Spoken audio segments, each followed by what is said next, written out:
Well, hello everyone, and happy Valentine's Day, since today is February 14th, 2018.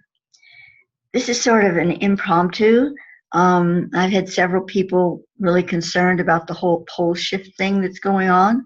And, there's just tons of information on it out there on the web, especially on YouTube. And they say, we are actually in a pole shift. And that actually is true. I'm certainly not going to buck that. It is true that we are in the process of going through a pole shift. However, there are several different ways this could play out. The two extremes are that we go through the pole shift, things shake, rattle, and roll. Some people live, some people die, and the whole world has changed drastically. However, how does that fit with the whole ascension dynamic and the fact that we're moving toward the pyramid's radius matrix, which helps protect us and keep us sort of solvent while all this is going on to prepare us for the actual LP40 experience, which is no walk in the park, by the way. When we talk about Light Principle 40 and we talk about the moment, the 15 days, the crucial 15 days that those talks about, where we will actually, the button is pressed and we go through the ascension process. That's not an easy thing. It's going to be very dynamic. And those of us who are going to go through it then, if those of us who are alive in the body at the time, it's going to be something that we will really have to stay centered with and be connected to. It will be ecstatic in many ways, but it's also going to be physically challenging. And there's a balance to be struck with that, because we'll have the ultra beings, we'll have beautiful beings that will be actually with us to help us go through that. And that's the reason for the pyramidus radius matrix, because we will already have entered that phase, and we will have had beings helping us and teaching and working with us for a while before all of this happens, before the glory hits the fan, so to speak. So, but how does, now to get back to pole shift, how does that play into it? Well, according to Thoth, when the pole shifts, and it really starts moving into that shifting stage, energetically on the planet, we have the opportunity to move into a space within the pyramidus radius, which is a consciousness envelope, that allows us to experience the pole shift in a much different way than being, in your house and all of a sudden, woo, the pole shifts and the mountain starts coming towards you. That's a pretty horrific thought. And I'm not saying that might not happen for a lot of people. But it doesn't have to happen for you. Not because you're special, but because you choose to experience it in a different way. And you are open to the awareness that you can move through this whole experience within the pyramidus radius consciousness, together with others. And this is a very together thing. Yes, there's an individual experience, but it's a very it's a very also very unifying energy. And you're going to find yourself connecting very strongly to your kindred, not only off-world kindred, but on-world kindred. You're going to be drawn to these people. We're already beginning to find ourselves in that situation where we're drawn to groups of people, and we just seem miles away from other people, which is unfortunate. We should all be one big happy family, but unfortunately, due to the choices we are making and the choices that other people are making, that is not the way it's going to play out. We're going to be more separatist in a sense, because we will be very unified with certain groups of people, but other people we just can't identify with. We can't help. We've tried. Maybe it's Uncle Harry, and he's just not going to buy it, and we have to be able to turn loose of that and focus where we need to focus. And it's not a matter of personal survival. It's a matter of internal choice and statement. And when you make that choice and statement, you're making it for the universe. You're making it for everyone involved that has a brain to think with and a heart to respond with. And if they do not choose to use that brain and choose to use that heart, you can't help them. So you have to focus on what you can do and where you can put your positive spiritual energy. So we're back to the pole shift again. And there may be some surprises here. Everybody's thinking, oh, well, this is going to happen, this is going to happen. And we're seeing it happen. We're seeing people die in tsunamis and earthquakes and floods. And these things are going to continue. There's no, escaping that fact. But at the same time, if you don't dwell in the fear, and if you don't dwell in the sense that this is my destiny, sooner or later, it's going to get me. If you go to the space of, wow, we are in fabulously changing times, dynamic times. People that are not making choices to embrace it fully are going to experience it more deeply in a difficult way and possibly in a life-threatening or, leaving the planet way. People who are choosing to experience it as a threshold to a new reality and knowing that there is not only the potential, but the fact that things are going to change for them and those with like-minded awareness in ways they cannot imagine, positive ways. They're not going to be wind up at the bottom of some new lake. They're going to be at the top of the mountain. And first of all, one of the things that needs to be done is to not be so afraid of dying. And I should say that. I imagine if somebody came along and said, okay, Maya, you're going to die in 5 minutes, I'd go, ah! I'm sure I would. But the point is, really, when you get right down to it, what is there to be afraid of? We all believe in the hereafter. We may not have it down to exactly what it's going to be like, but we know it's going to be fabulous, okay? So let's don't worry about that. Let's just put that on the shelf. Because some of us, no matter how well aware we are, we may go down in a torrent. We may, because maybe we need to be there for those that are crossing over in that experience, and we need to help them over. Maybe that's our job, So you can't say, oh, well, it's going to all be this way or all be that way. Everyone has an individual job. But in general, speaking in general, if you hold your awareness, you put the metal, what is it called? I'm not a car person. Not the rubber to the road, pedal to the metal, or something like that. And you just, you just hold that focus. You just hold that focus. You're going to be doing and being and experiencing what you really need to be doing, being and experiencing. And we can't ask for any better than that. Now, on a very practical level, you can look at your map and say, okay, what are they saying are the safest places to be? And it really is no brainer that you don't want to live on the coastlines or on an island in the middle of the ocean, because these are the places that are going to get it first. And I say that having moved from Kauai. I didn't move from Kauai because of that reason, but it's true that it's not the best place to live on the Hawaiian Islands. However, maybe you're supposed to be there. You really have a purpose to serve right up to the very last minute. So it's not like I'm saying, oh, well, everybody has to move. We have to get away from the dangerous zones. I'm saying that use your brain, use your heart, put it together and say, do I really need to be here? If I do, I'll stay. If I don't, and I'm right on the edge of the ocean, maybe, I can make a choice here to move to a safer location, or I can start that planning into effect.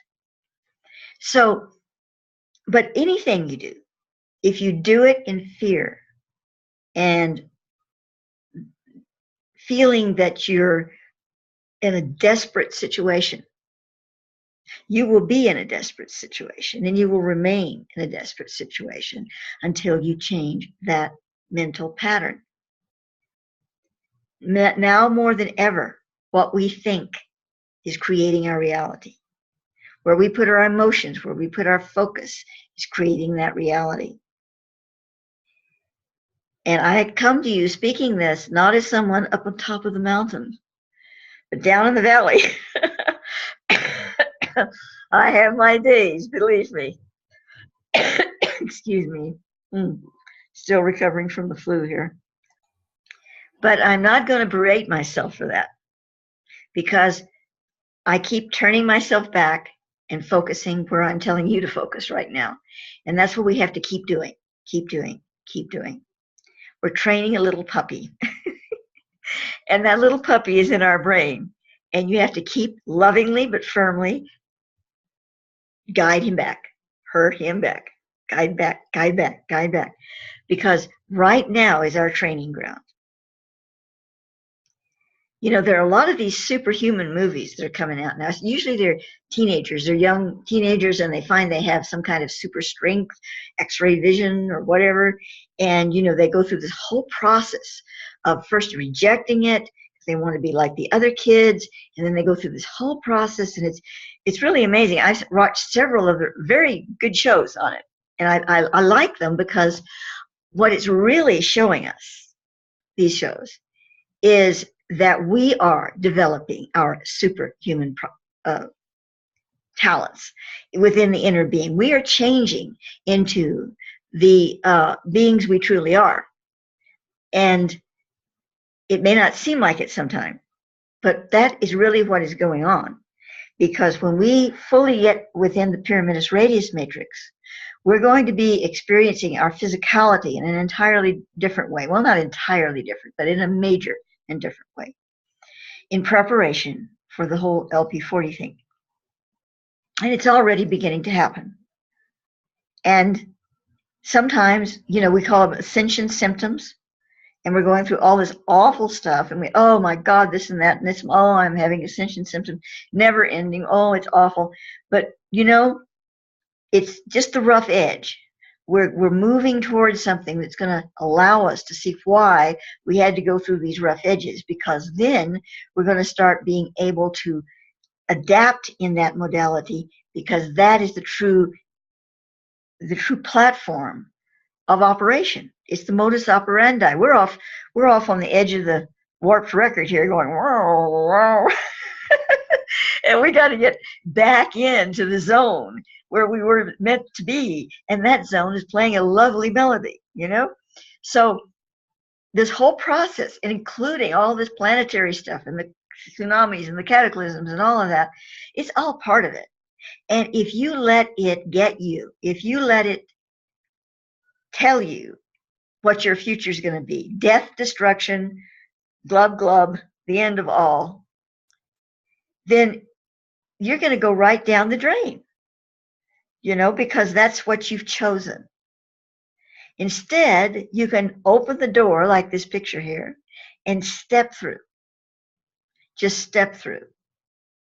And when you do that, and you do it every day, because every day a part of you is going to inch its way back to the other side of the door, keep stepping through that door again and again and again until you get all your particles in on the other side. Not only do this for yourself, but do it for the people that you can help, the people that you can inspire, and the people that you can literally take by the hand and walk them through the door, because there's going to be a time when that is going to be the most valuable thing that you can do on this planet.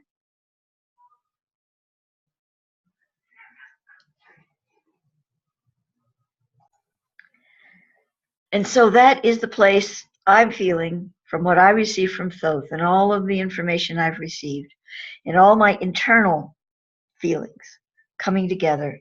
I feel that's the best advice that I personally can give you. But that doesn't mean that you shouldn't be tying up your camel. You know, tie up your camel, trust in God, but tie up your camel.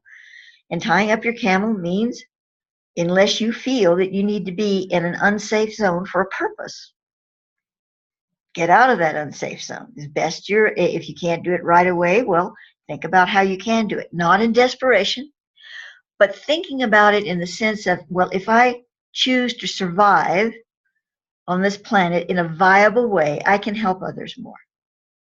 And yes, it's okay to want to help yourself too, but not in this desperate need. So that would be one thing. And there's a lot of maps and places and people tell you where to go, but there could be some surprises in that, so you have to really just follow your inner guidance on it. And wherever you are, it wouldn't hurt to stash up a little bit on some water and, some supplies. Actually, with you going through a pole shift, your supplies wouldn't last very long. Maybe water, a little longer. So, but do what you feel you need to do in that regard. I haven't stored anything. I probably should store water just because it's good to store water for any reason. Your pipes could freeze or whatever, So I'm going to start doing that. But storing food, it really makes no sense to me. It would just prolong starvation. If that was going to be my destiny, if I was going to say, well, that's what life's going to be like for me, which I don't choose to accept. So I'm going to do certain things, and where I feel that it's not going to really serve me, I'm not going to do them. I'm just going to trust that I'm holding light in this space where I am now, and I'm going to be serving in whatever way that you can call it God, source, inner divinity chooses to have me serve. And let's just turn loose of all this fear stuff. It's not going to do us any good, and it's going to do us a lot of bad. There are other things I'm much more afraid of. No, seriously, because there are things in my life that I know I could change, and I feel on the edge of like, oh, but can I really change it? And I'm working with my own little sphere of limitations and all of that. That's where I have the biggest problem. Something like this, it's practically a no-brainer. You can't keep this from happening. So what can you do? You can go with the wave rather than try to outswim it. You can't outswim it. You dive into it, and you trust that you're going to be diving into it with the supreme talent of your superhuman being that is within you, that will allow you to move with that current, to walk on the water, to bring yourself into complete balance with the situation at hand.